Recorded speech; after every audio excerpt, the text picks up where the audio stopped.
I wanted to say thank you to everybody who promoted, shared, and brought attention as well as donated to my GoFundMe campaign.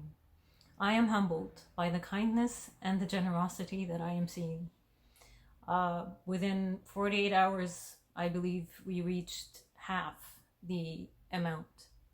So thank you. I wanted to talk to you guys today about the religious police, who are also known as the morality police or the thought police. The religious police function tends to be in Muslim majority countries like the one that I come from, which is Saudi Arabia. Having said that, I believe I mentioned previously that Canada now exists in a highly Islamatized society. So I wanted to do this video to talk to you about religious police or the morality police or the thought police, because I personally have no doubt that it is a matter of time before you begin to encounter these people. The morality police or the religious police, they carry these titles. And in the society that I come from, which is Muslim majority, people no longer think or question what the function is of religious police or morality police or the thought police.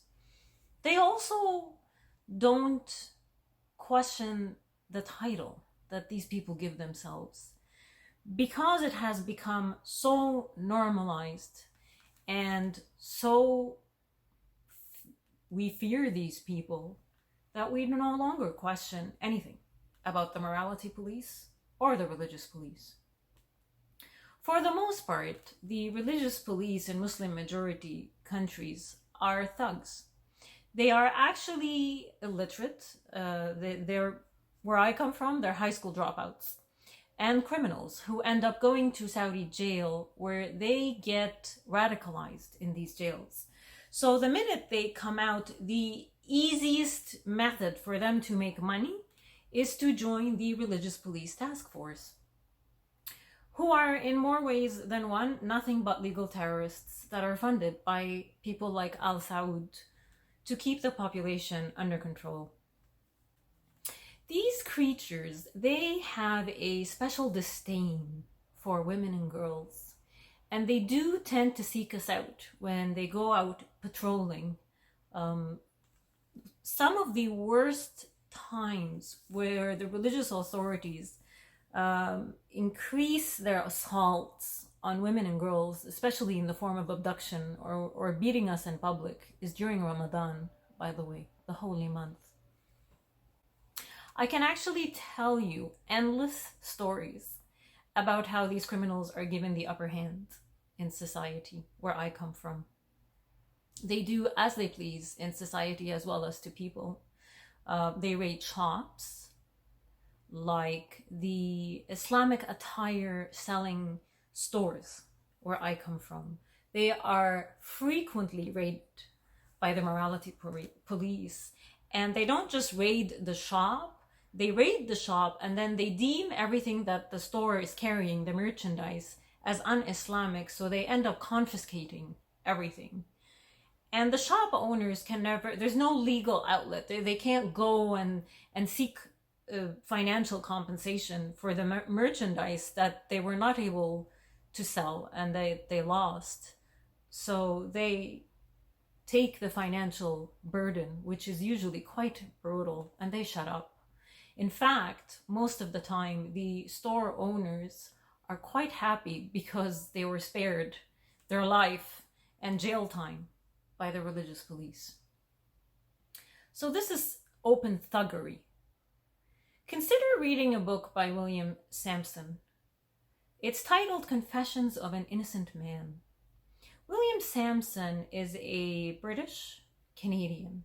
Having said that, William Sampson renounced his Canadian citizenship shortly after his ordeal in Saudi Arabia. He and I traveled in similar circles in Riyadh. Also, our stories have similarities, though his ordeal in the Saudi justice system was a lot worse than mine.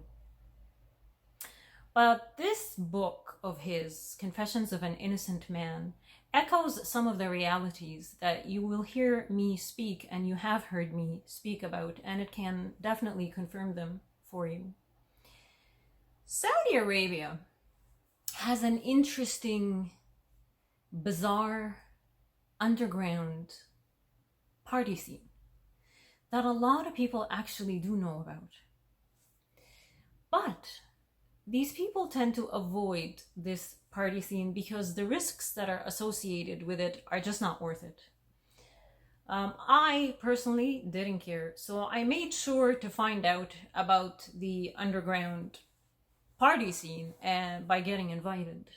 And the consequences of being caught in these places goes a little bit beyond getting grounded by your mom and dad. It usually involves the authorities getting a hold of you, throwing you in jail, making a public figure out of you and shaming you. If you're a foreigner, they're, depending on the country that you're from, you're either going to get deported back to your home country or you will be executed. And they usually throw in a whole bunch of, they accuse people of stuff that they never did, just to, you know, find a better cause to execute them. So all the booze that you can imagine is in these places. All the dancing and mixing of the genders, which is impossible in Saudi society, you will find. All the pork, all the sex, everything, alcohol, everything is done in these underground clubs. These clubs are, they're not just in the capital of Riyadh, they're actually everywhere in the country, but they're scattered, but they're hidden. The owners of these places pay a fee, a monthly fee, to the religious authorities. To the religious authorities, by the way, in Saudi, they're called mutawwa'in. So they pay them this large sum of money on a monthly basis. It's usually in the thousands of dollars, and that keeps them safe from religious police raids until a day comes where the owner of the space or this pub or this club can no longer afford to pay the fee to the religious authorities. And this is when the raids begin. Arrests happen. They're also televised. Harsh punishments are publicized. Lives are ruined, shamed, and people are humiliated, as well as public executions begin to happen. The other interesting function that these religious thugs have, that a lot of people don't know about, is that they have power, or I should say they are given power over civil police or the regular police. Now, the regular police are expected to go and train to become regular police, whereas these guys usually are not trained for anything. They're just criminals. But they command the police. You will frequently, and they actually, they can command military police, even though they try not to extend or overreach too much that way. They like just the civil police. When you see the religious police out in public, they usually travel in packs, like wild animals. And the leaders are in front, and in the back, you will see the police, the regular civilian police people. They're usually dressed in their uniforms. But their function there is not to protect the public. Their function there is to guard and take orders from the morality or the religious police. You will frequently see the religious police violate human rights publicly. They beat people, they kidnap people, they've killed people. And the police will not do anything to help the public because their function is to protect the religious authorities. and take orders only from them. When I was 19, something interesting happened to me.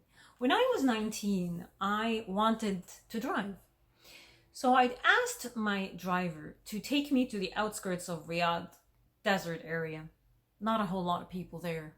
So I thought it would be a good place to learn how to drive.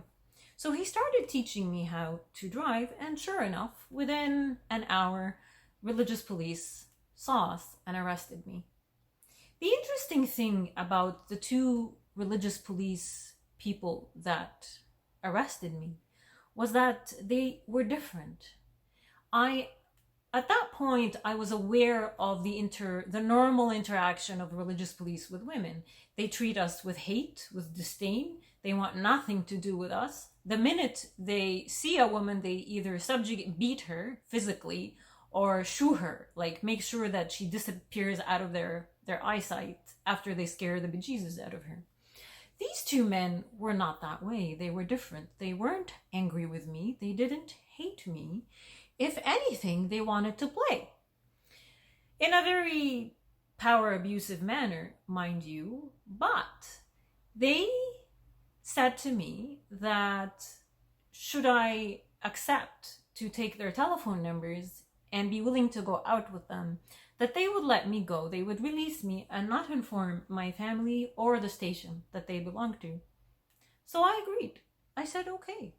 And I took their number, and they did release me after I flirted with them. And as soon as I got home, I tore the number that they gave me, and I told my driver to not mention anything to my family. And he was fine with this because he was also quite happy that they spared us. Thank you again to everyone for your support for my GoFundMe campaign. I hope to see you guys soon.